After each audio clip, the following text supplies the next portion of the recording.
I think behind the scenes in a lot of human relationships, you have a lot of interference that's coming from a place that a lot of humans don't detect and never know about.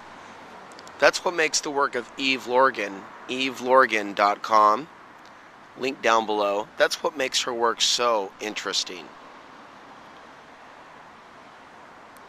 So she came on my show Outside the Box last week, and she wrote a book in 1999 called The Love Bite: Alien Interference in Love Human Relationships.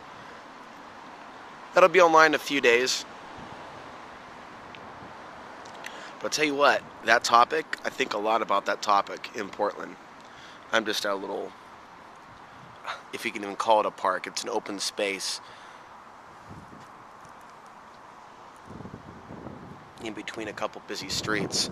When I look at some of the experiences that I've had, some of the women that have been drawn to me, I see a lot of them as vampire-like, that were there at a certain time in my life, pretty much to drain me. And there's one way you can drain someone. If you're sent in and you're a bona fide energy vampire, whether you know it or not, playing host to other energies that have honed their craft at the art of energy vampirism.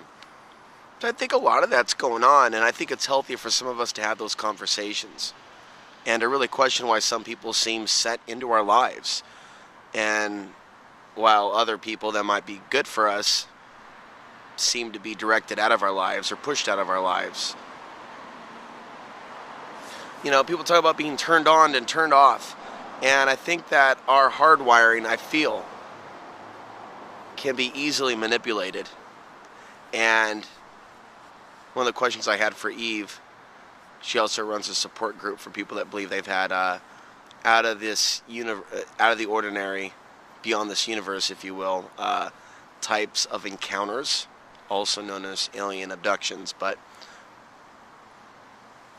that's not something that I specialize in. It's also not something that I debunk. I don't think that you can debunk that. I don't think that there's nothing very impressive about people that spend their whole life trying to pretend that these things aren't possible, that we're not ourselves in some sort of a petri dish, when in fact reality is stranger than fiction.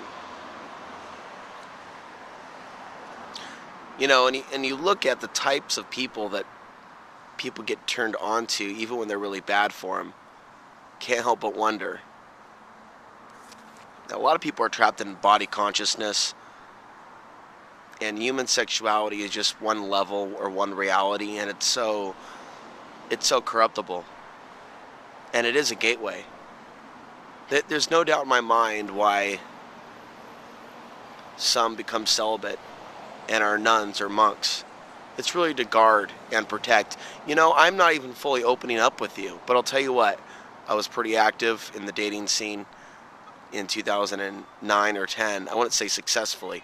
I would say meeting people, trying to fill the void and really trying to find love at that time. And I'll tell you what, you know, there's a few people that come into mind that certainly are starting to feel more like,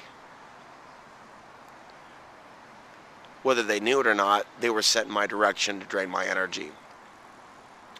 And there were other people where there was some emotional entanglements, where there was no sexual contact, but my attention was on a certain vampire woman. Actually, it's no mystery she liked Twilight, and that there's a fascination with vampires and things like that in pop culture and within our society.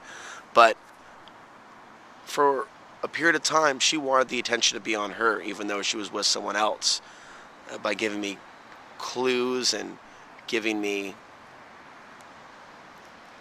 setting certain signals.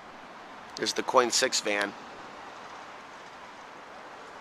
They're coming to say, Alex Ansary, please stop using our clips on OTB TV. It's an embarrassment. Anyways, if you're watching this video and you haven't seen OTB TV, check it out.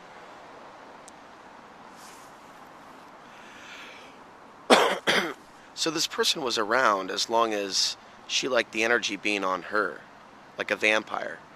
And I noticed this pattern with women and men, where they try to act in a certain way where the attention is on them as if they're being fed by it or being lit up by it. And when the energy is on them and they don't want it, they can really make things uncomfortable when they have a change of heart. And sometimes people want to feed off her energy for a while, and then they're turned off all of a sudden like a switch for whatever reason. And things can get really negative really quick. You know, it's interesting because people write about alien phenomena and different theories, and there aren't a lot of people that talk about how it could be playing out in our relationships. And I think there's a lot of good men and women out there that are having a really hard time finding other good men and women because they're almost forces of evil working against us. Not to mention that we are outpopulated by the sociopaths. And it's a frequency. It's really more about the frequency that people are at. It's more about that than someone's bloodline being a genetic disposition for certain behaviors. That may be true in certain circumstances, but what's really important is where someone's consciousness is at. Not their genetics, not their background, not their bloodline. That's where their consciousness is at. What their intentions are, what their actions are.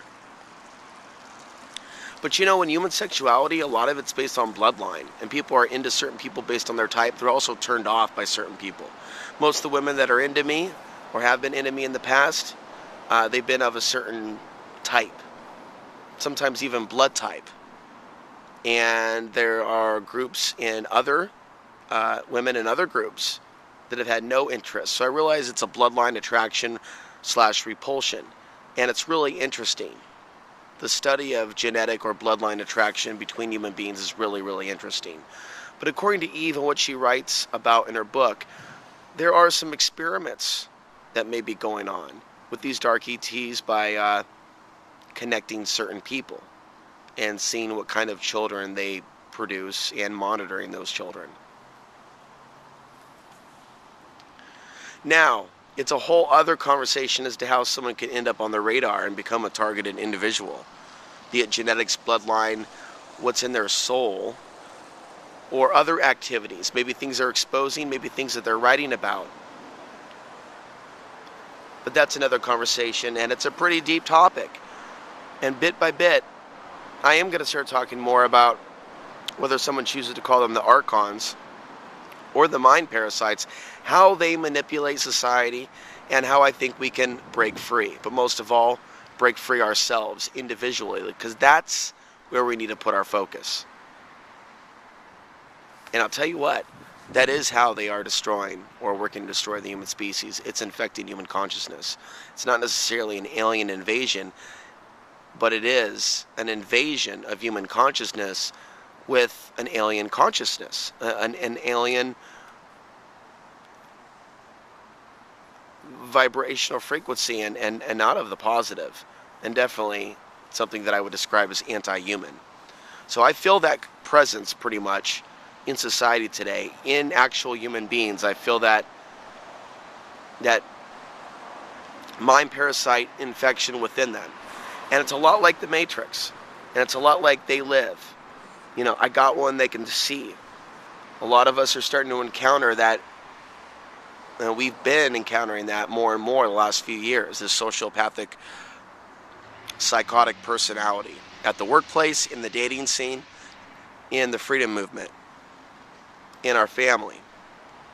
We are seeing it, and it's in many of our cities. So when man and woman is separated, pretty much you have sickness. And that is the goal, pretty much, the dark ETs. That's why so many people are being led astray in their relationships. And there's other things that could be going on, but I don't speculate too far into the hybrid programs, but I think there's a lot of things that are going on involving that. Bit by bit in the future, I may have certain people on the show that share their investigations, and I'll use my intuition here and there with, you know, when I feel it's the right person and the right time to do a show on a certain topic. And with Eve Lorgen, it felt like the right time. And I need to have more people on that pretty much discuss this particular topic, but how we can ground, how we can clear ourselves from those influences. Like I said before, in today's society, with so many people that seem to have been infected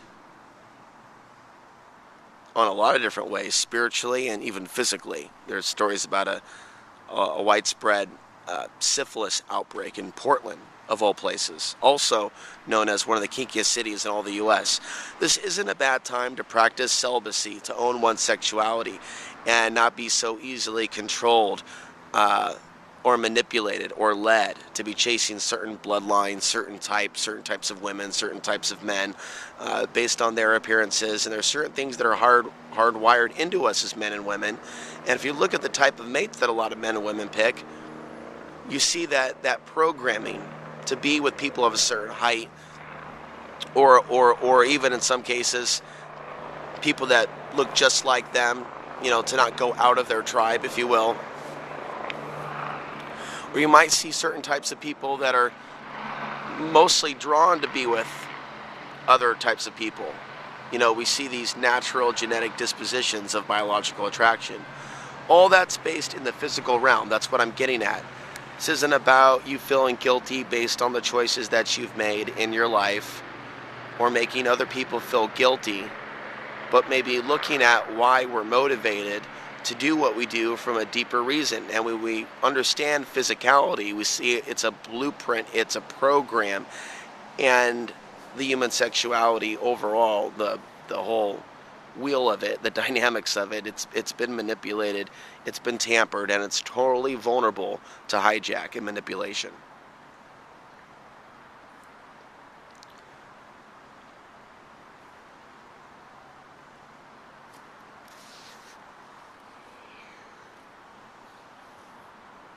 And this is why some people go their own way,